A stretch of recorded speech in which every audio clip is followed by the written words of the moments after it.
ever had something not go as planned? You laugh as if you have, right? I had this trip about a year and a half ago. I was supposed to fly from here to Los Angeles, and simple enough trip. I wasn't worried about it. Left McCook. Weather was great. Got about halfway to Denver, and they come on the thing and say, hey, there's a thunderstorm in Denver. We can't land. So we're going to circle for a while. So we circled for about an hour. And up like over Wyoming and the Panhandle up there. And then they said, well, the storm isn't clearing as fast as we thought. We may have to land in Cheyenne. I thought, this is not where I want to be. No offense against Cheyenne, but that's not where my connecting flight was. And a little while later, they came on and they said, okay, we're going to be able to land, but it's going to be rough because we're going to land in the storm. It's like, all right, I've flown a lot. That's not a big deal, right? That's the one time I puked on a plane. It was not cool. Got to Denver, like according to the clock, I thought, okay, I got a few minutes. Maybe I can make my next flight. I hightail it across there. And sure enough, got there, and it had been delayed too because of the storm. I thought, whew, good. And so I grabbed something to eat, and as I'm sitting there waiting on the flight, waiting for the flight, the people around me, I hear this like kind of rumblings that they're going to cancel the flight. And I'm checking my apps, and there's nothing being canceled. And finally, I just asked one of them, I said, why do you think this flight's going to be canceled? And they said, because John Wayne Airport, where we're going in LA, has a curfew. And just mathematically speaking, if we leave when they say we're going to be after the curfew. I'm like, oh, great. Well, sure enough, they canceled the flight. They didn't postpone it. They didn't delay it.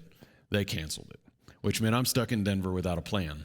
And so I figure out how to book another flight for the next day. I get a hotel I wasn't planning on. I get to the hotel, stay the night, figure out my meals, get back the next morning, get on the plane, get to Los Angeles, and I'm 4 hours late for the thing I was supposed to be there for. It did not go as planned, right? Now, that's simple enough. I'm sure you've had some of those situations. If you travel much, you've had one of those things where just things didn't go as planned. Even if you're just driving somewhere, there's always delays. There's always road construction or something you didn't plan on, right? And sometimes when it's simple enough like that, it's easy enough to work around. Like, yep, I was a little stressed. Yeah, I didn't enjoy an unplanned night in Denver and being late to my event, but it was okay, right? In due time, it's no big deal. But what about the big things of life? Those bigger, like larger, not just events maybe, but seasons of life that don't go as planned. You know, the marriage that fails, the dream job that you lose, the child who rebels, the unexpected illness that's going to change everything from here on, the addiction you just haven't quite been able to beat yet, the dream that you've had for a long time, but it's still just out of reach, it's elusive, the business that goes bankrupt, the unexpected death of a spouse, a child, or some other loved one. The fact of the matter is, every one of us are going to have unplanned events happen. That there's going to be this point in time in which the plan we have laid out, that we have charted the course for, and the plan that God has known from the beginning that is to be will part ways. And we're going to be a little disoriented. We're going to be thrown off. Maybe we're going to grieve the loss of something. We're going to be hurting, even at minimum, the loss of our plan, right? And the question becomes, what do we do in those situations? How do we respond, not just in that moment, but in that season, to that loss, to that change? It's one thing to miss a flight and book another one. That's no big deal, really. It's another thing when we know that from this point on, life will never be the same. It'll never be what we hoped it would be, what we planned it would be, what we wanted it to be. And now, in that season, how do we respond? We're starting through the book of Ruth today. We're going to spend 4 weeks in Ruth. Ruth is a story of the unplanned and the unexpected. As we read through the book of Ruth, you're going to see normal people. Like Ruth and the family involved here are not different people than the rest of us. They're just average Joes. And their life gets turned totally upside down. Nothing that we're going to read today was expected. Nothing was planned. And as we read through Ruth, we're challenged with this idea of what do we do with the unplanned? It forces us to reconsider our circumstances and our response to those circumstances when they're not what we hoped or intended them to be. We see in the very opening words of the book of Ruth that this book occurs during the time of the Judges, the Judges era, as we would call it. If you take just a moment and you open your table of contents, we can place where this book is in the story of time and creation and in the biblical story. See, the book of Judges is our 7th book of our Bible. The book of Ruth is the 8th book, and it's actually placed appropriately chronologically. See, creation begins in Genesis. We have the creation era first. The creation, fall, flood, and the Tower of Babel happened in the first 10 chapters of Genesis. In chapter 11, we transition to the second era, and that is the patriarchs era. And that is when God calls a man named Abraham, and then he says, I am choosing you, I'm choosing your family, your lineage, to be my people. The people that I am going to work through to reach all the people of this world. And so this starts the rest, the era that's the rest of the book of Genesis, and that's Abraham, Isaac, Jacob, and Joseph. They're the lineage of the family of Abraham. That leads us to Joseph, whose life story takes us to Egypt. And so when we open up the book of Exodus, we're in the Exodus era in Egypt, enslaved. They went as free people, and now they're 400 years later in slavery. And the book of Exodus is the story of them being delivered out, going through the Red Sea, out into the wilderness, being given the law, which is the other 3 books that follow, the Leviticus, Numbers, and Deuteronomy. And there they rebel against God, and as part of the punishment is 40 years of wandering. So they wander in the desert for 40 years, and God brings them up to the east side of what we would call Israel, to the east part of the Jordan River and the Sea of Galilee and the Dead Sea. And that's where the book of Exodus ends and the Pentateuch ends, and we pick up then the book of Joshua there. And this is the conquest era, where then the people move into the promised land and they conquest the promised land. They take dominion over it, and in doing so they set up a government. And that a government initially was led by people called judges. And they aren't judges as we think of them. They were military and political leaders, kind of wrapped up all in one. And these positions were the leaders of the people, and they tended to be poor leaders, as we see. If you read the book of Judges, which is this Judges era, you see this cycle that occurs over and over again, about 7 times. It's articulated really clearly for us in Judges 2. If you want to read that at some point this week, you get a really clear picture of what one of these cycles looks like. But it happens 7 times throughout the book. This cycle of where the people are blessed and they are in good standing with God, but then they rebel and they worship false gods and some other kind of rebellion. And then there are consequences for that. And then they repent of their sin and they come back into good standing. And this era, this Judges era, is known as one of the darkest times in Israel's history because they continue to go through this cycle. And it seems like every time they go through the cycle, things get a little worse and a little worse and a little worse. And so the book of Ruth is set during this time. And most believe that it's set towards the end of this time, a time when life was difficult in Israel. We see in these opening lines that there's a famine. Some believe this is a result, one of the consequences, a part of one of these cycles that Israel had gone through. We begin the book of Ruth. It says, during the time of the judges, there was a famine in the land of Judah. So a man from Bethlehem in Judah went to live as a resident foreigner in the region of Moab, along with his wife and 2 sons. And then it tells us about the family. It says, now the man's name was Elimelech, and his wife was Naomi. And his 2 sons were Mahlon and Chilion. And they were of the clan of Ephrath from Bethlehem in Judah. They entered the region of Moab and settled there. So we have this family of 4. Elimelech, whose name means my God is king, and his wife Naomi, who means the pleasant one or the lovely one, and her name's going to come in important here in a little bit. And they have 2 boys. We believe at this point in time they were probably like preteen age, probably. Mahlon and Chilion. These names are not quite as flattering. The word Mahlon means weak and sick, and Chilion means frail. Now, is that a reflection of the health of the boys, of this time of being born into a season of famine and the struggle the family was under? Probably. And it probably also played into their decision to leave during this famine. I want us to do our best to put ourselves in their shoes.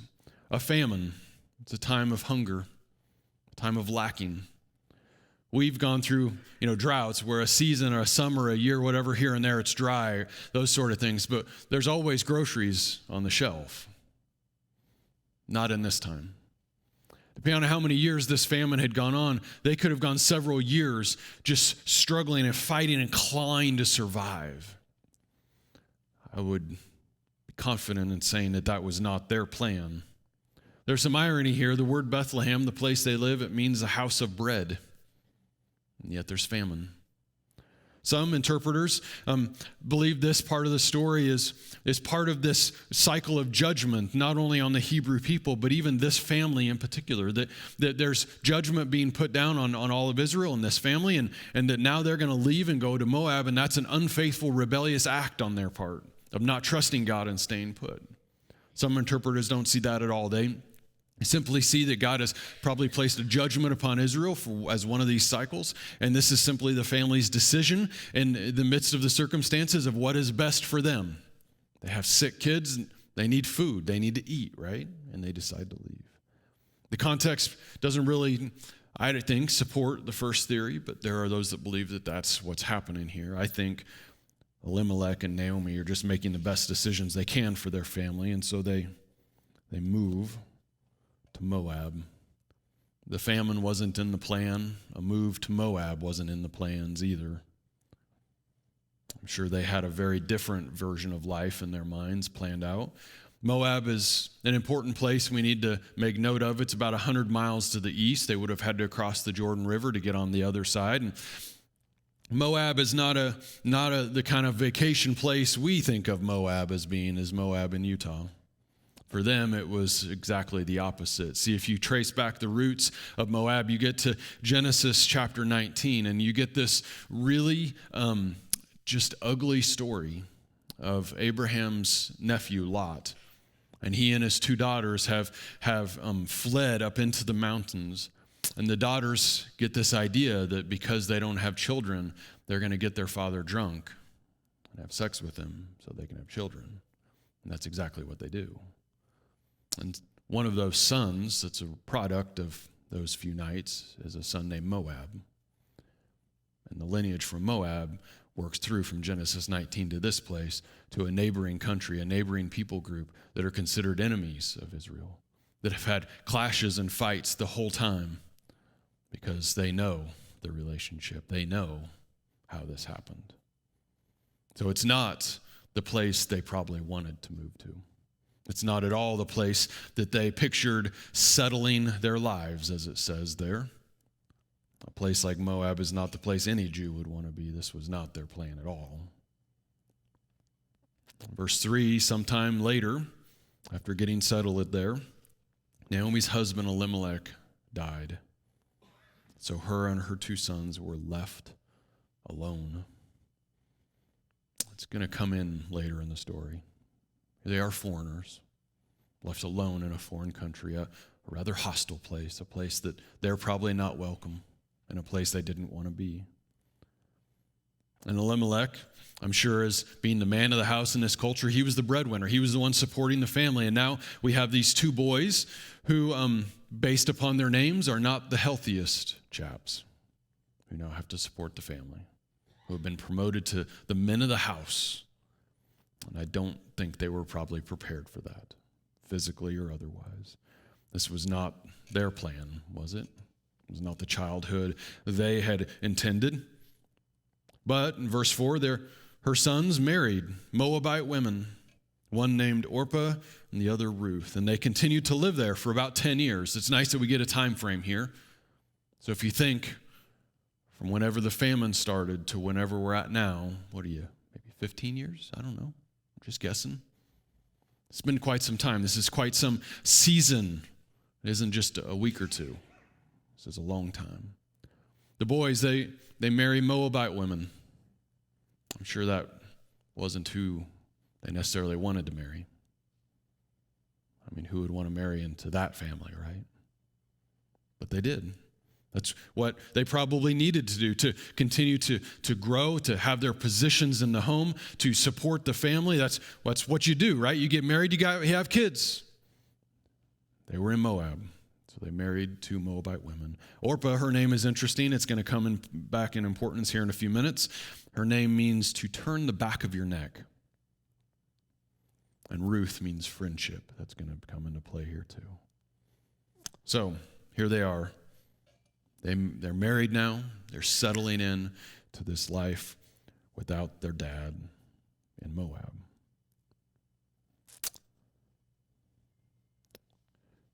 Then Naomi's 2 sons, Mahlon and Chilion, also died. So the woman was left alone, bereaved of her 2 children, as well as her husband. God, what are you doing? Isn't that what you're saying if you're Naomi? God, what are you doing? This is not the plan. This is not at all the plan. We have Naomi grieving the loss of her husband and 2 boys. I can't imagine this pain. This is getting further and further and further from her plan all the time, I would think. In verse 6, she decides to return home from the region of Moab, accompanied by her daughter-in-law, because while she was living in Moab, she had heard that the Lord had shown concern for his people, the Jewish people, and reversing the famine by providing abundant crops. And now as she and her 2 daughters-in-law began to leave the place where she had been living to return to the land of Judah, Naomi said to her daughters-in-law, "Listen to me. Each of you should return to your mother's home. May the Lord show you the same kind of devotion that you have shown your deceased husbands and to me. May the Lord enable each of you to find security in the home of a new husband." And then she kissed them goodbye, and they wept loudly. But they said to her, "No, we will not return. We will return with you to your people." That's what they're saying. You can sense the desperation, the pain that Naomi is doing her best to lead well these 2 ladies. Naomi, here she is, a stranger in a strange land. And on top of that, she's a single woman in a strange land who's overseeing 2 other single women in this strange land. She knows this difficulty of what it's like to live in a foreign place. She's been there a decade or so now. She's saying, "Ladies, you're going to be better here than there. I don't want you to have to experience there what I have experienced here as a foreigner in a foreign land." And you notice what her goal is for the girls: security. She says it clearly. You will find security if you go back home and you are remarried to new husbands. That's where security is going to be found. Evidently, her sons and these 2 wives had failed to produce sons. There's never any mention of children or anything like that to play into the picture, that it's just the 3 girls.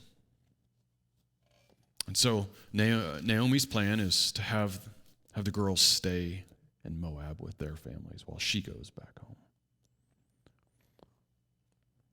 In verse 11, Naomi replied, "Go back home, my daughters. There is no reason for you to return to Judah with me. I am no longer capable of giving birth to sons who might become your husbands.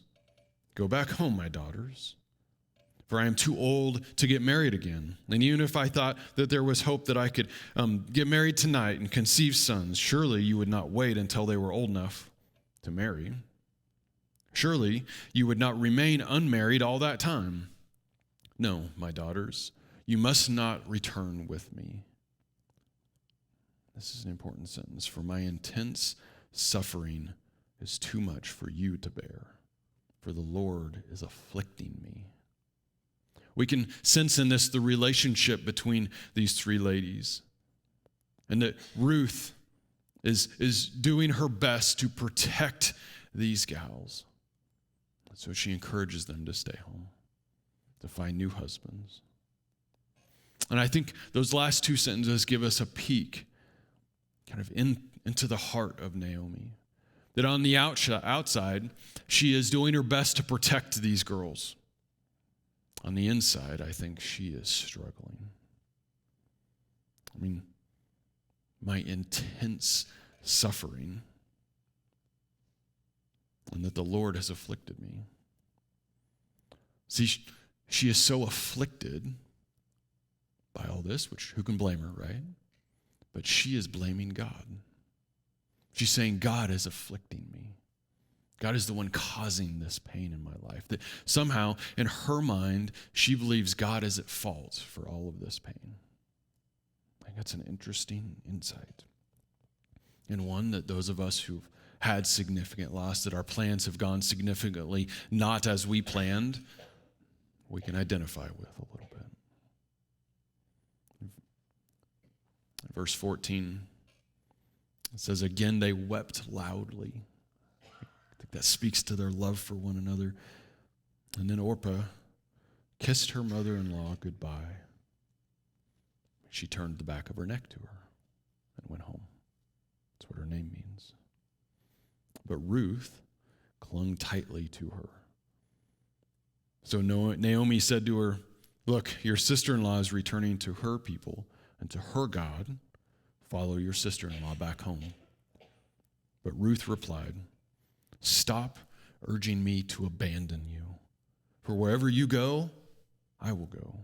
Wherever you live, I will live. Your people will become my people, and your God will become my God. Wherever you die, I will die, and I will there be buried. May the Lord punish me severely if I do not keep my promise. Only death will be able to separate me from you. When Naomi realized that Ruth was determined to go with her, she stopped trying to dissuade her. And so the two of them journeyed until they arrived in Bethlehem. Ruth makes quite the powerful statement here, doesn't she? Her name is friendship, after all.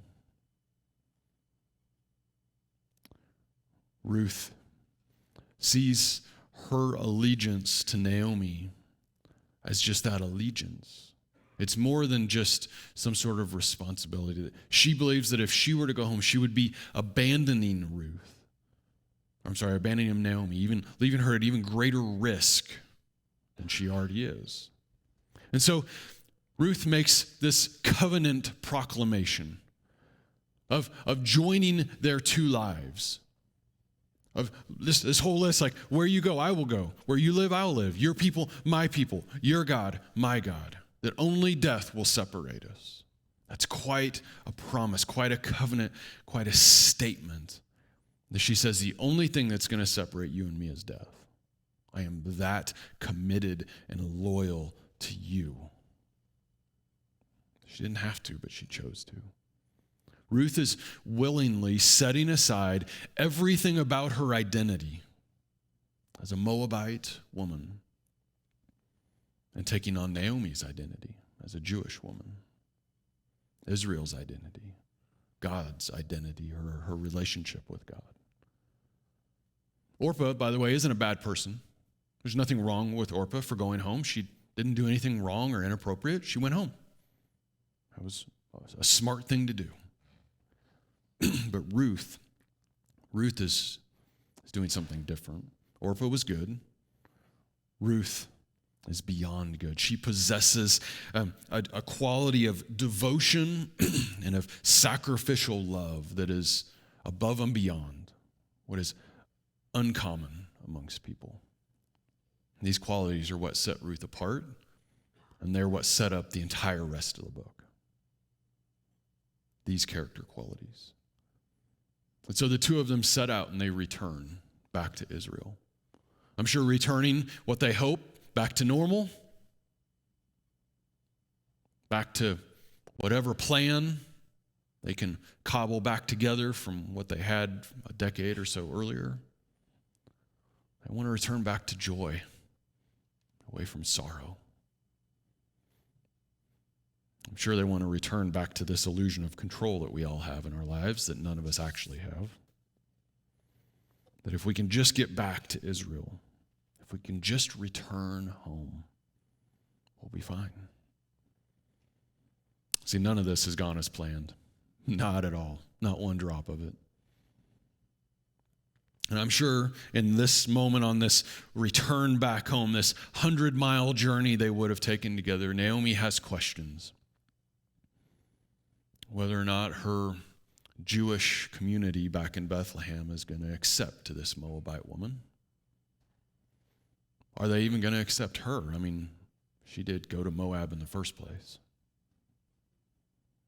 I'm sure they had lots to wrestle with and to talk about on their way. But when they entered Bethlehem, the whole village was excited about their arrival.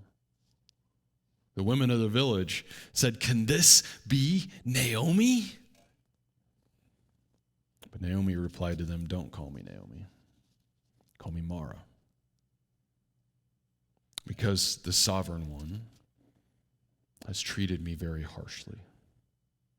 I left here full, but the Lord has caused me to return empty-handed.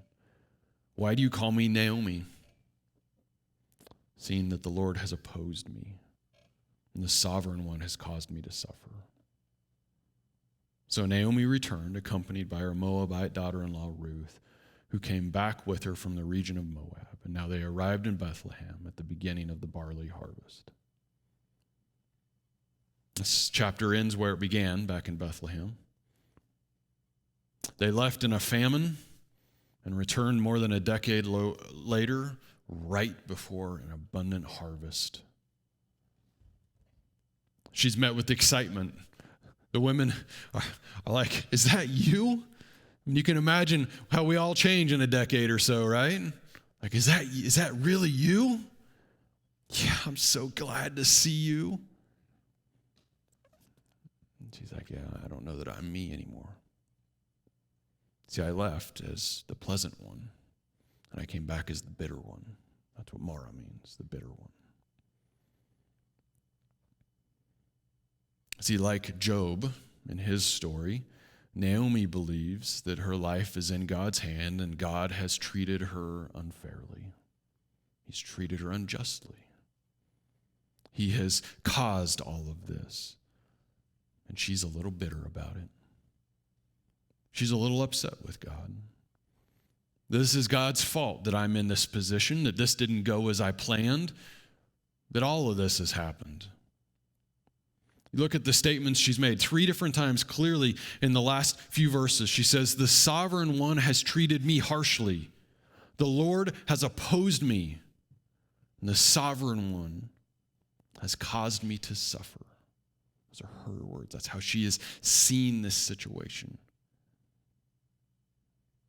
This is God's fault. And she's not very happy about it. And so she is identifying herself now separate from God. No longer is she identified as this like Jewish woman who is pleasant, who gets her joy from the Lord, any of that stuff. The circumstances have caused her to walk away from that. And her identity is now in how she's feeling about the situation, the bitter one. None of us can blame her. I can't imagine going through what she's been through. Talk about painful. Yet, the whole thing has skewed her perspective. You see what she said? She said, "I left here full." Really? You left in a famine. You left because you were hungry, because you were struggling to survive. Were you really full? Now you've come back empty. Even though you've lived in a place with abundance and coming back to abundance. It's amazing how we look back on a season and we see it different than we did in that moment, huh? She's like, "I left full." Not really. The difference is her relationship with God, not the actual circumstances. That's what's changed. There's irony here. And if we're honest, we all can fall into that trap, that when things don't go as planned, we can look who to assign blame, and often it's God. You and I, we know the rest of the story probably. Many of you do. She doesn't. She's sitting right in the middle of it. She has no idea what chapters 2, 3, and 4 hold. And for her, this is absolutely horrible. And she's consumed by the pain and the anger she has towards God. And you and I, we don't know the rest of our story either. And we can be in these seasons and we can sit in those exact kind of painful places and we're looking for the same answer she is. Why did this happen?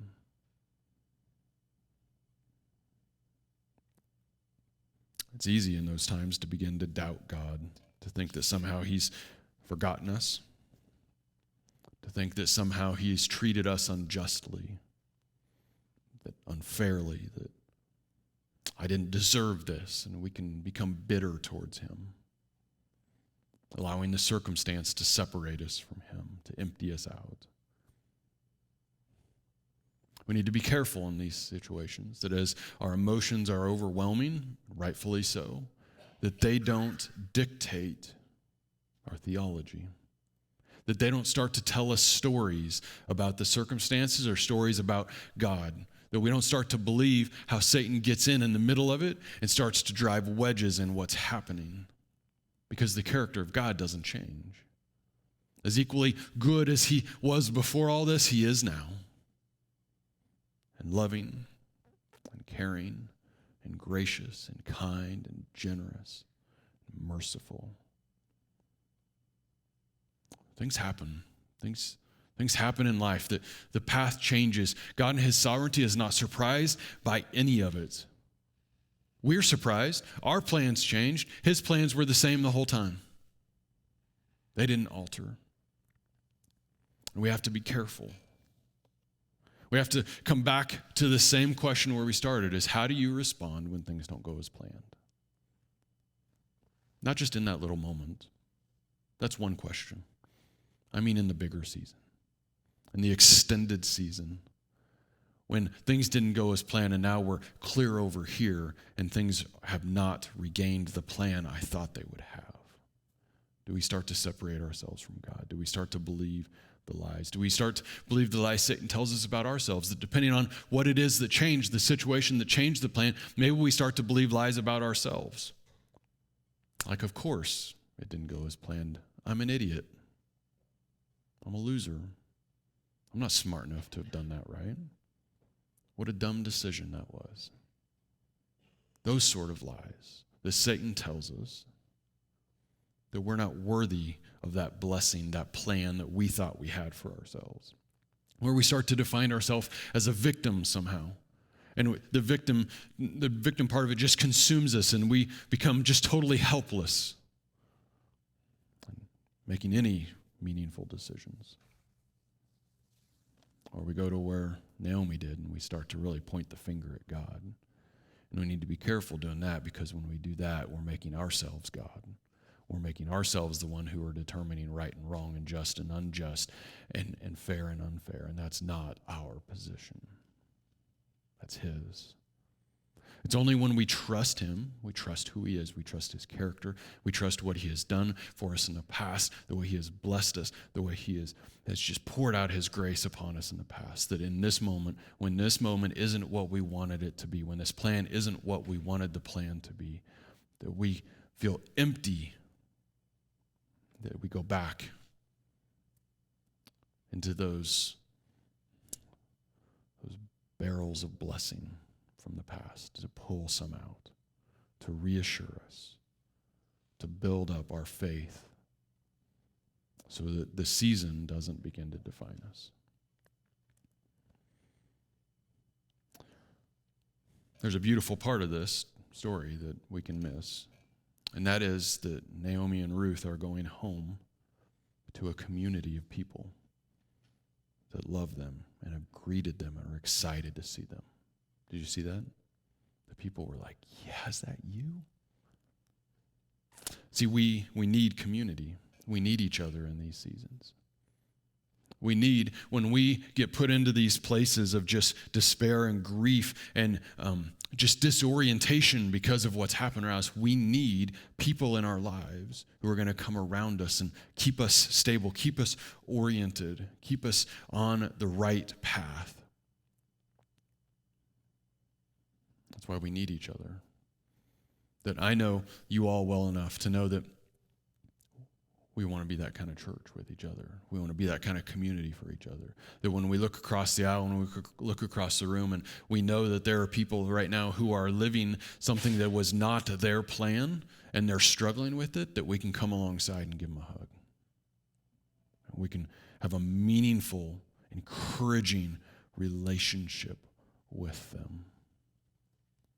And to help give them perspective that the fact of the matter is that today, this part of the new plan might be really painful and hard. With some time, we see how God rewrites it for great blessing. We see why he changed the plan. I know I've experienced that in my life. This wasn't my plan, but I'm glad he changed the plan. But many of the stops along the way were very painful stops. I'm sure you've had those seasons too, where you look back and you can see his goodness come through, but in the moment, that's so hard to do. So today, if you identify with Naomi more than you'd like to admit, and you're here and you're struggling because this wasn't the plan, I just want to say I'm sorry. I'm sorry. And I'm glad you're here because you're here with people that care.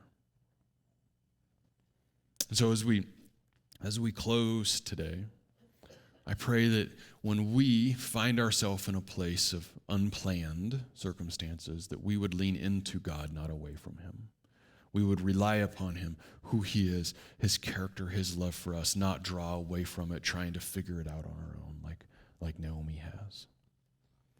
And that maybe this, although an extremely painful season, would be one that we navigate well and leads us to a new depth of relationship with him we never would have known without it. Would you pray with me, please? Father, the pain of this story is beyond my comprehension. It's beyond my understanding.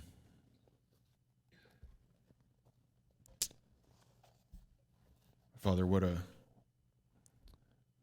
real and powerful story it is that in one way or another all of us connect with.